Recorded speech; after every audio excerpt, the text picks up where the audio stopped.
షూట్ల కోసం చాలా మంది మంచి మంచి లొకేషన్లకు పోయి వీడియోలు తీసుకుంటారు.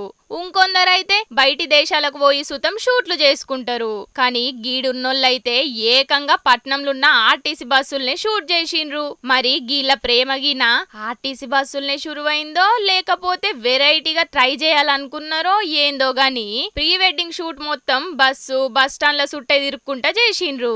ఇక పట్నంలున్న సిటీ బస్సులకెంచి పిల్ల దిగుతుంటే గదే బస్సుల వెనక ఒంటి ఫాలో అవ్వకుంటా పిల్లగాడు దిగిండు. ఇక ఫుట్ పాత్ మీద నడుచుకుంటా పోతున్న ఇద్దరి నడుమ లవ్ సీన్స్ ను షూట్ చేసిండ్రు కెమెరామెన్. ఏం ఫోటో షూట్ లో ఏమో పోన్రి, పార్కులైనయి, ఫారిన్లైనయి, ఇక ఇప్పుడు సిటీ బస్సులైనయి. ఇక రాను ఇంకేం వెరైటీలు చేస్తారో ఏమో పోన్రి అనుకుంటా కామెంట్లు పెడుతున్నారు కొందరు ఈ వీడియో చూసినోళ్ళు.